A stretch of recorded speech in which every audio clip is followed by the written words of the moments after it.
उसके बाद दून अस्पताल आ गए हम लोग। दून अस्पताल में भर्ती कराया गया, तो वहाँ पहले से ही बहुत बड़ी तादाद में काफी संख्या में जो है आंदोलनकारी घायल हो गए थे।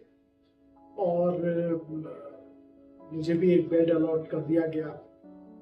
यहाँ मुजफ्फरनगर का अस्पताल में वैसे एक एक्सरे हुआ था, लेकिन यहाँ पर जब डॉक्टरों ने जांचा, एक्सरे किया, तो उन्होंने प्रेडिक्ट किया कि आपको तो through and through bullet injury है, यानी गोली आर पार हुई है। ये डिटेक्शन जो है मुजफ्फरनगर जिला अस्पताल में नहीं हुआ, ये देहरादून आकर डॉक्टरों के द्वारा बताया गया।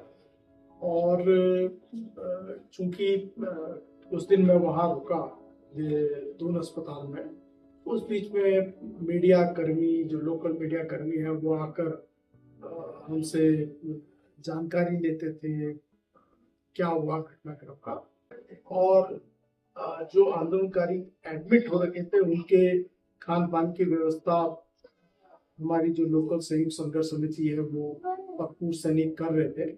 तो कभी खिचड़ी लेके या कभी कुछ ना कुछ भोजन जो है मरीजों के लिए लाया जा रहा था। प्रशासन के आला अधिकारी, इंटेलिजेंस के, LIU के, ये लोग यहाँ आकर हमसे पूछताछ कर रहे थे, उत्तर प्रदेश इंटेलिजेंस के लोग। और उनका उनका उनका क्या जो अलग अलग प्रकार के जो क्वेश्चनिंग है वो प्रारंभ हो चुकी थी। क्योंकि मेरा एक पाँव ऐसा था कि कई लोग डिस्चार्ज हो रहे थे, उनको रिलीव किया जा रहा था, लेकिन मेरा जो राइट लेग था वो भयंकर तरीके से इंजर्ड हो रखा था, जो through and through bullet injury थी। और कोई सेंसेशन लेग में थी नहीं। तो ये बात सबको परेशान कर रही थी कि ये ऐसा क्यों हो रहा है। तो सब डॉक्टर महेश कुरियान, उसमें नया नया नाम होते थे, और वो न्यूरोलॉजिस्ट थे। तो उन्होंने आके चेक किया, और जब उन्होंने चेक किया तो उन्होंने बताया कि जो ये सेंसेशन है इसके लिए ऑपरेट करना पड़ेगा। एंड ऑपरेशन करने के लिए क्योंकि प्राइवेट डॉक्टर थे वो, तो सरकारी अस्पताल में अलाउ नहीं किया जा सकता था ऑपरेशन। तो ये हुआ कि या तो सरकारी अगर उसमें रेफरेंस करना है तो PGI चंडीगढ़ या मेरठ ले जाया जाए, लेकिन हमने प्रेफर किया जयंत नवानी जी का अस्पताल था, उसमें डॉक्टर जयंत नवानी तो लंदन में हुआ करते थे, लेकिन ये अस्पताल जो दून नर्सिंग होम से तारागढ़ में है, वहाँ मुझे एडमिट कराया गया। और डॉक्टर कुलियान जी ने पूरा समझाया। उन्होंने बताया कि हम जो ये जो पूरा का पूरा ऑपरेशन है किस तरीके से होना है। तो उन्होंने मुझे ये बताया कि आपके पाँव की नस प्रोबेबली डैमेज हो चुकी है, और ये नस क्योंकि खींचती है, इलास्टिक की तरीके होती है, तो ये खींचकर सिकुड़ सी गई हुई। तो वो चीरा डालेंगे, और वहां तक शरीर में चीरा डालते रहेंगे जब तक वो मिल न जाए। और अगर नहीं मिल जोड़ पाते उसे, शीरो जो नस का शीरा है उसको अगर नहीं जोड़ पाते तो शायद पाँव काटना पड़ेगा। तो उन्होंने कहा पूरे विश्व में आप कहीं भी चले जाएं तो यही इलाज है। तो घर वाले तो खैर रेडी नहीं हो रहे थे, लेकिन मैंने कहा आप गो थ्रू करिए, और अपने मित्रों को कहा आप सिग्नेटरी बनिए, मैं I am responsible for this. और उसके बाद मेरा ऑपरेट किया गया। फॉर्चुनेटली डॉक्टर्स का कहना था कि उस समय डॉक्टर, मुझे याद है कि अभी परम नर्सिंग होम है, उसके डॉक्टर BK नौटियाल थे, जैन नर्सिंग होम के जो न्यूरोलॉजिस्ट थे वो यहाँ इलाज करने के लिए आए थे, महेश कुरियान जी थे, डॉक्टर मुंगई। तो इन सब ने मिलकर ऑपरेट किया। और इनका कहना था कि आई एम लकी कि नस डैमेज हुई थी, फुली डैमेज हुई थी, लेकिन नस का एक कोना जो है वो सीरा जो है वो जुड़ा हुआ था, तो उसके कारण वो नस जुड़ पाए।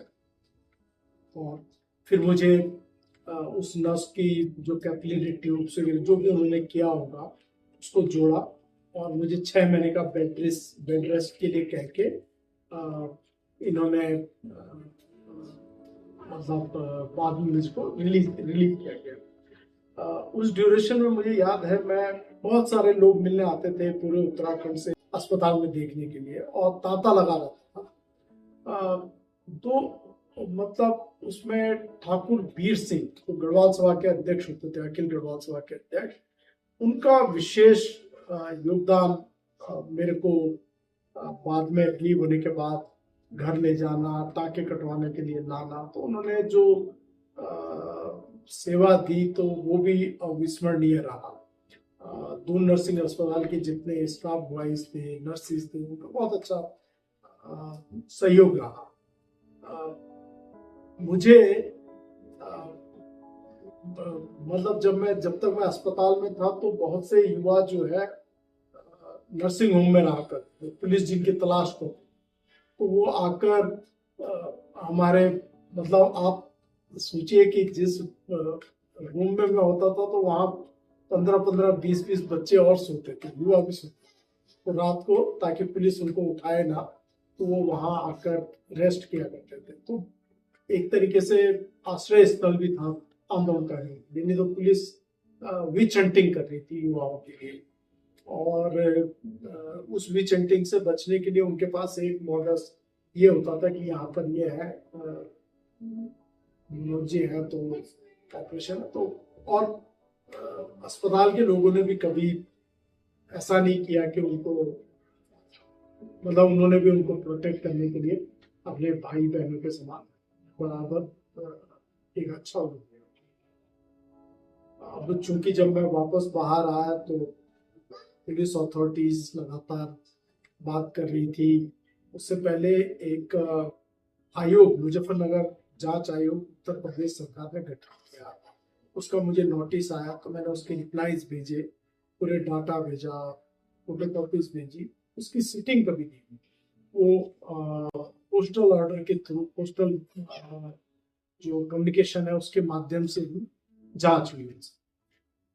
लेकिन तब तक सीबीआई जांच की घोषणा जो है सरकार ने कर दी, और जब सरकार ने सीबीआई जांच की घोषणा की तो सीबीआई का जांच दस्ता देहरादून में आया, तो बीजापुर गेस्ट हाउस है वहां पर वो आए, तो वहां पर मैं अपने जो मेरे मौसा जी होते थे, चक्रधर प्रसाद वाटियाल जी, अब तो स्वर्गीय हो चुके हैं, उनके साथ सीबीआई की जांच टीम के साथ बैठा, उनको हमने पूरे नक्शे सौंपे, पूरा डिटेलिंग्स दी, पूरे पत्रों की कटिंग सौंपी, क्या क्या हुआ था पूरा एक डिटेल उनको नरेशन दिया।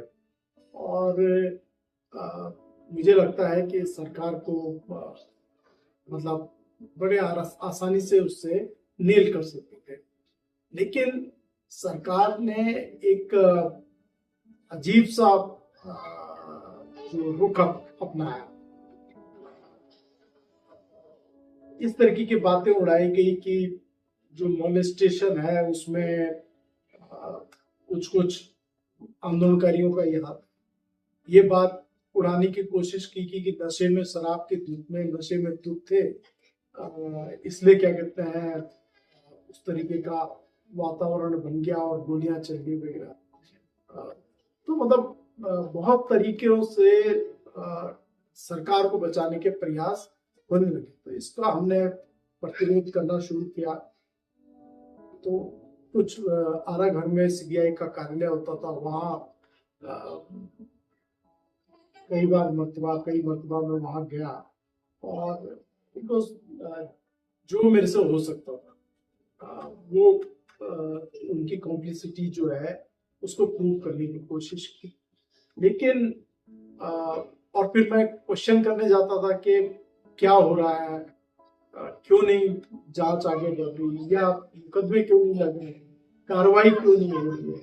तो जब हम ये करने लग गए तो उस तत्कालीन जो सरकार थी उसने हमारे पे ही मुकदमा लगाने शुरू कर दिए।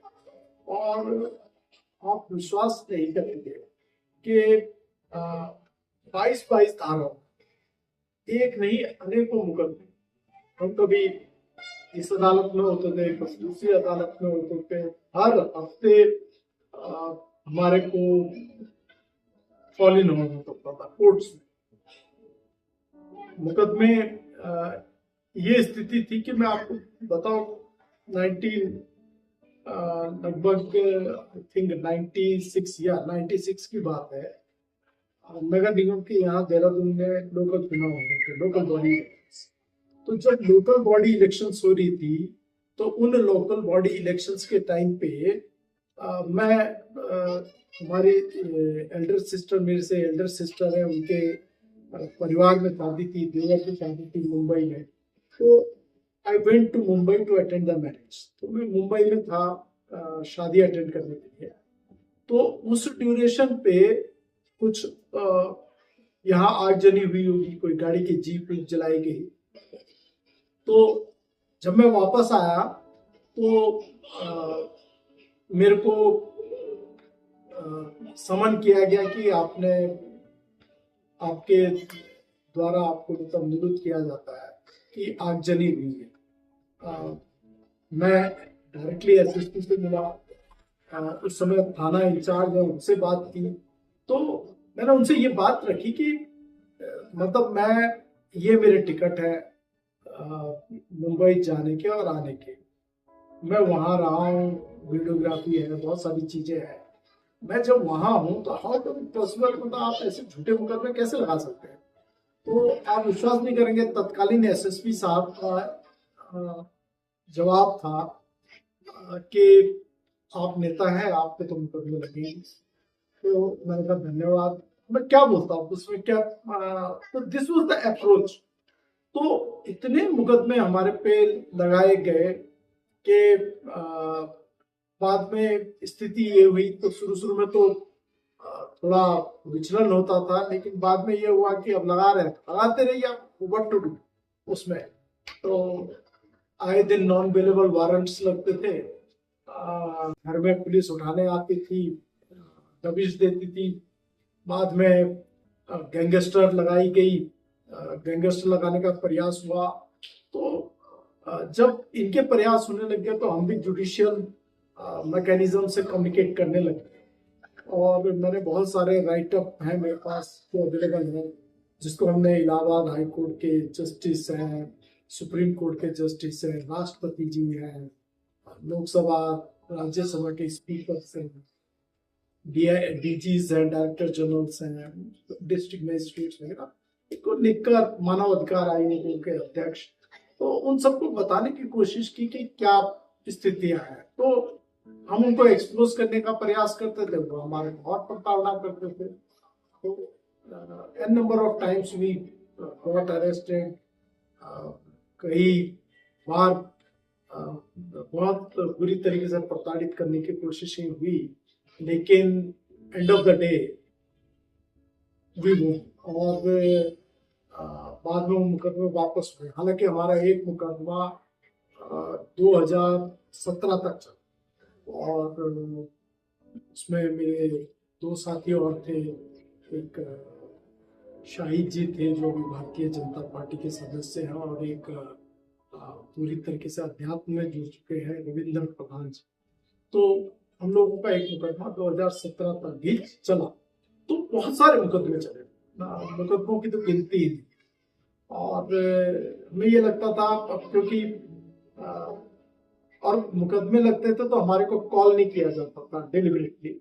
जैसे जब हम जाते हैं तो जज साहब के यहाँ से आवाज पेश आती, तो हमारे को जानबूझ के आखिर में, लास्ट में, यानी हम मॉर्निंग में 10 बजे फॉल इन हो जाए तो 2-2:30 बजे जो है मतलब आवाज लगती थी, जब जज साहब उठने वाले होते थे, और सिर्फ एक दस्तक करने के लिए। तब हमने न्यायालयों की स्थिति भी देखी कि कैसे न्यायालयों में न्यायाधीश के नीचे पेशकार महोदय जो है तारीख लगाने के लिए कैसे, उसमें तो कोई 20 रुपया 50 रुपए अब तो 100 रुपया, पता नहीं अब क्या रेट है, आई डो नॉट नो। लेकिन वकील साहब और जो मुलजिम होते थे, जिनको आवाज लगाई थी, वो देते थे। न्याय व्यवस्था की ये मैंने कई बार उठाया है कि न्यायालय के निचले चरण पे ये भ्रष्टाचार है, तो हम कैसे न्याय की, मतलब बड़ा अजीब लगता है। स्थितियां बड़ी जो व्यवस्था की जो कुरीतियां हैं वो देखने का मौका मिला है उस ड्यूरेशन।